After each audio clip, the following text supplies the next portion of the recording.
కార్తీక పురాణం 4వ అధ్యాయం దీపారాధన మహత్యం.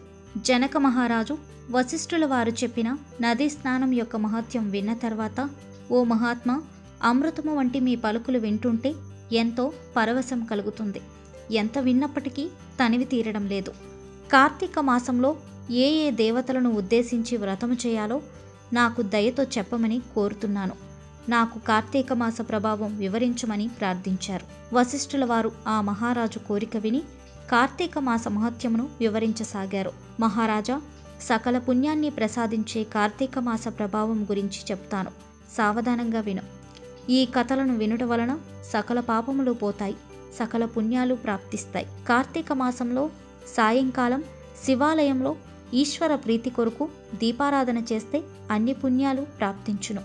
గోపుర ద్వారమును కాని లింగాగ్రమును కాని ఆవు నేతితో దీపారాధన చేసిన వారు పుణ్యాల రాశియు, అన్ని ధర్మాలు తెలిసిన వారు ధర్మాత్ములు అవుతారు. ఆవు నెయ్యిని ఉపయోగించే శక్తి చాలని వారు నువ్వుల నూనెతో కానీ, చివరకు ఇప్ప నూనెతో కానీ, నారింజ నూనెతో కానీ ఈశ్వరునికి దీపారాధన చేయవచ్చు. వీటిలో ఏది దొరకనప్పుడు ఆముదంతోనైనా దీపారాధన చేయవచ్చు.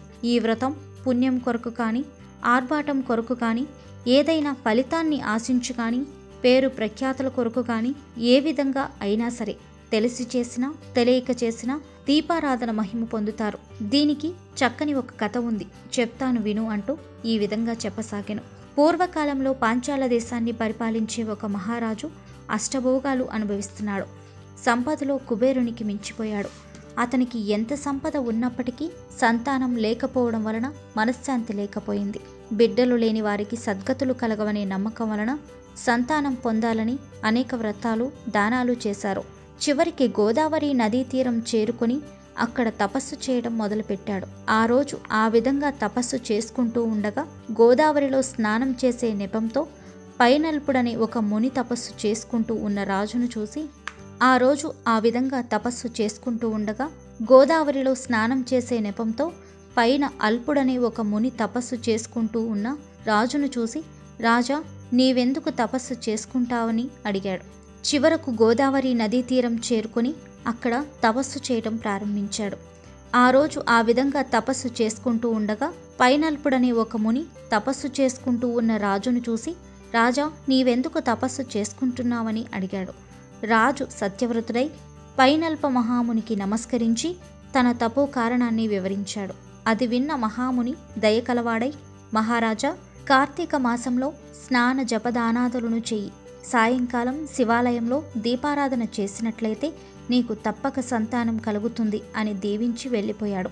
ఆ మహారాజు ముని పలుకుల్ని శిరసావహించి సంతోషంతో రాజధానికి చేరుకొని కార్తీక మాసంలో సదాశివుణ్ణి భక్తి శ్రద్ధలతో ఆరాధించాడు. నిత్య దీపారాధన గావించాడు. ఆ మహత్యం వలన పట్టపురాణి గర్భవతి అయింది. ఒక శుభలగ్నంలో పుత్రోదయమైంది. ఆ రాజు ఆనందానికి అంతులేదు.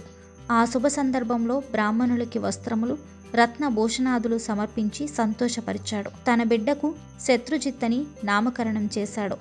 శత్రుజిత్తు శుక్లపక్ష చంద్రుని వలె దినదిన అభివృద్ధి నందుతూ రూపలావణ్యాలు కల సూర్యుడయ్యాడు. యుక్త వయసు వచ్చిన తర్వాత ధనమదంతో గురువుల్ని, ద్విజుల్ని ద్వేషించేవాడయ్యాడు.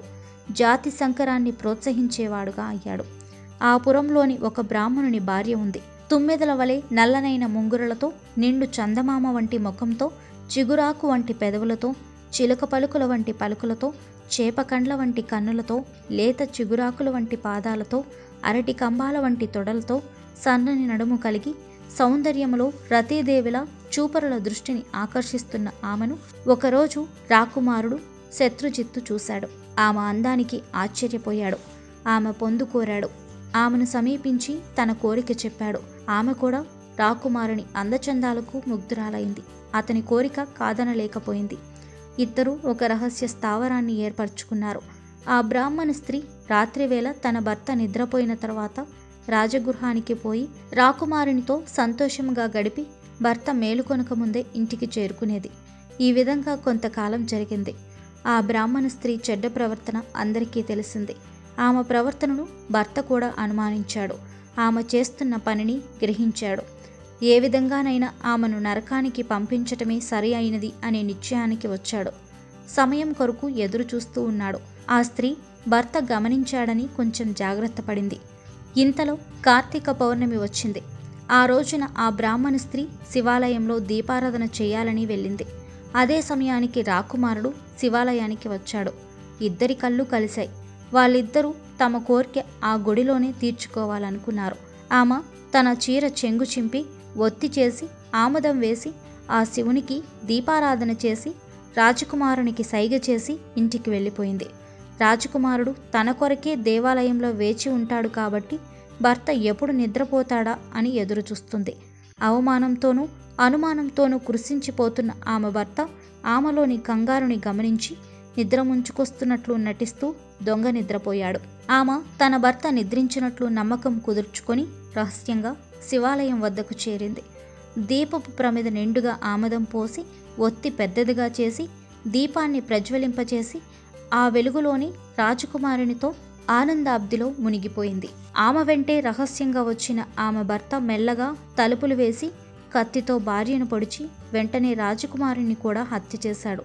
రాజకుమారుడు కోపంతో ఆ బ్రాహ్మణుణ్ణి చంపివేశాడు.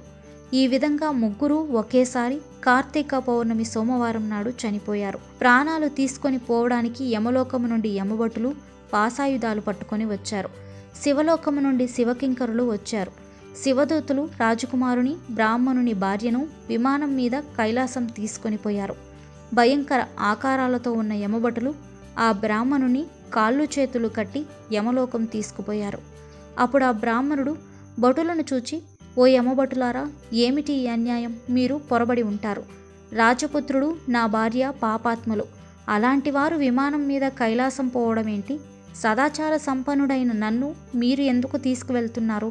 నేను ఏం పాపం చేశాను? చెడ్డవాళ్లకు గౌరవం, మంచివాళ్లకు శిక్ష కలుగుటకు కారణమేంటి అని బ్రాహ్మణుడు అడిగాడు. దానికి యమదూతలు నవ్వుచూ ఆ బ్రాహ్మణునితో ఇట్లా చెప్పారు. ఓ విప్రోత్తమ, నీ ఇల్లాలు దురాచార పారాయణురాలు, మోమం కలది అయినప్పటికీ తన చీర కొంగుతో ఒత్తి చేసి దీపారాధన చేసింది. ఆ రాజకుమారుడు మిక్కిలి కామచిత్తంతో కూడినవాడైనప్పటికీ నూనెని పాత్రలో పోశాడు. కార్తీక దీప ప్రభావం వలన వారిరువురి పాపాలు నశించిపోయాయి. కార్తీక సోమవారం అజ్ఞానంతో అయినా దీపారాధన చేయువాడు యోగేంద్రుడు అవుతాడు అని చెప్పారు. శివలోకం పోతూ ఉన్న రాజకుమారుడు వారి మాటలు విని జాలితో కార్తీక సోమవారమున తాను పెట్టిన దీపపు పాత్ర ప్రభావం ఆ బ్రాహ్మణునికి దారపోశాడు. దానివలన ఆ బ్రాహ్మణుడు యమలోకం నుండి తప్పించుకొని తను విమానం ఎక్కి కైలాసం వెళ్ళిపోయాడు. అందువలన కార్తీక మాసంలో తప్పకుండా దీపారాధన చేయవలెను. కార్తీక మాసమంతా శివాలయంలో కానీ విష్ణువాలయంలో కానీ దీపమాలలుంచి ఆరాధన చేస్తే వారికి దివ్యజ్ఞానం కలుగుతుంది. పునర్జన్మరహితమైన పరమపదం కలుగుతుంది. కార్తీక మాసంలో ఏ స్త్రీ అయినా పురుషుడు కానీ తమ శక్తి కొలది శివకేశవుల ప్రీతి కొరకై దీపారాధన చేయడం వలన పాపాలు పోతాయి. ఓ జనక మహారాజా, నువ్వు కూడా కార్తీక మాసంలో ఈశ్వర ఆలయానికి తోరణాలు కట్టించు. నీకు అన్ని పాపములు తొలగిపోతాయి. అంతేకాక ముక్తి కూడా లభిస్తుందని వశిష్ఠుల వారు జనక మహారాజునికి వివరించారు. ఇది స్కాంద పురాణాంతర్గత కార్తీక మహత్యమందలి 4వ అధ్యాయం సంపూర్ణం. అంతుచిక్కని రహస్యాలు, మరెన్నో మనకి తెలియని పురాతన కట్టడాలు, వాటి వెనక దాగిన నిజాలు, పూర్వీకుల ఆచారాలు, మరెన్నో మూఢ విశ్వాసాలు, ఇలా కాలగర్భంలో కలిసిపోతున్న రహస్యాల కొరకు సబ్స్క్రైబ్ చేయండి రహస్యవాణి ఛానల్.